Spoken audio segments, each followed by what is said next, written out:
Welcome, collectors. In this installment of Diecast Emporium, we're going to be taking a look at the Diecast Masters Core Classic Series Cat 5110B hydraulic excavator. This is still, to this day, one of my favorite excavator models, and we'll get into that here in just a minute. The item number is 85098. This is a massively large excavator, and for a while, in the real world, it was one of Cat's largest excavators. So, with that out of the way, let's go ahead and take a look at the packaging, and then we'll get this thing unboxed. There's the model, there's the information, your item number, again, 85098.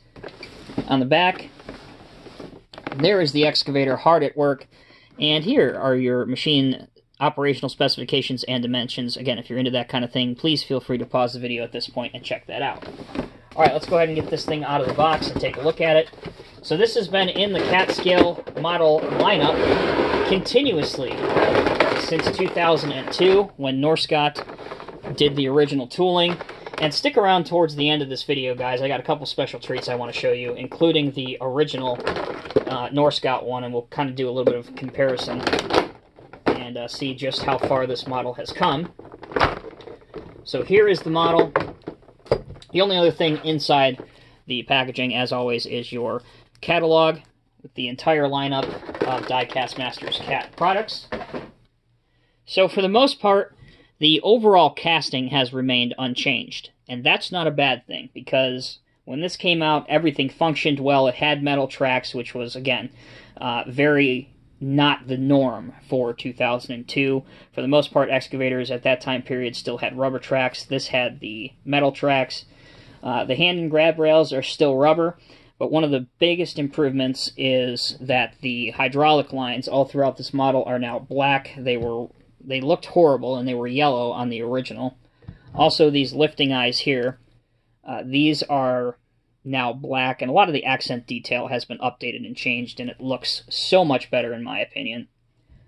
The tracks do roll phenomenally well on even the very smooth review surface. So if you were using this in a diorama and you had some surface with friction, this thing will work just fine, and it will definitely show itself even better there.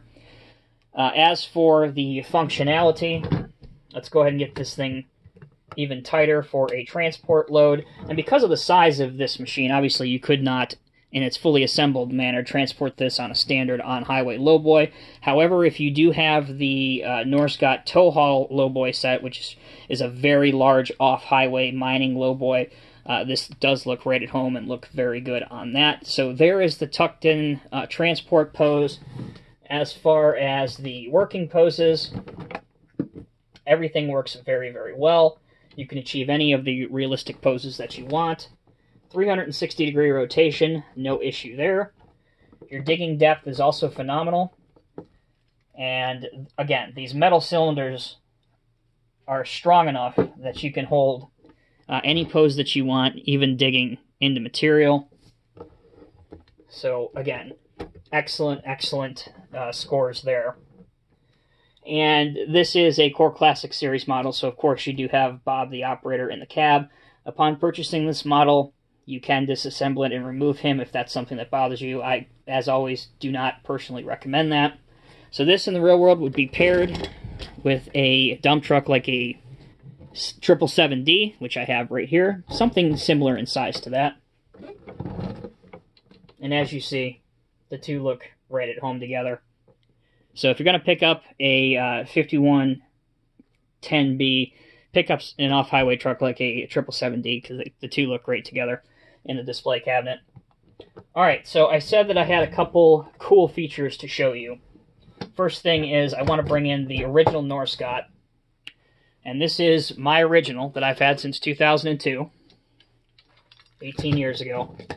One of the immediate improvements that you will notice is that, again, all the hydraulic lines, as I mentioned, were yellow. They were slightly out of scale. They just didn't look great. And the rivets, of course, really were unpainted. They stood out. They looked terrible. So Diecast Masters have thoughtfully painted those, updated it, changed it, and it just looks much better. Also, it's a subtle change, but even the subtlest of changes matters and makes a difference. Not sure if I can show both of these. Yeah, there we go. The Cat logo here is much larger and much more accurate to the real machine on the newer one versus the older one. Alright, I said I had an even better treat at the end of this video, so thank you guys for sticking around. So this is a custom model that Buffalo Road Imports did for me a couple years ago. This is the 5110B right here, and has a little bit different of an attachment on it, as you can see.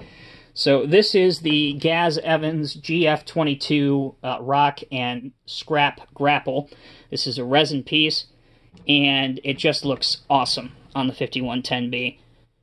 So this is a 100 plus ton grapple to use, you know, on 110 plus machines. And honestly, I wasn't going to get a grapple this large, but my options were a little bit limited at the time, and I gotta say, I'm really glad that I did, because it just looks awesome on an excavator of that size.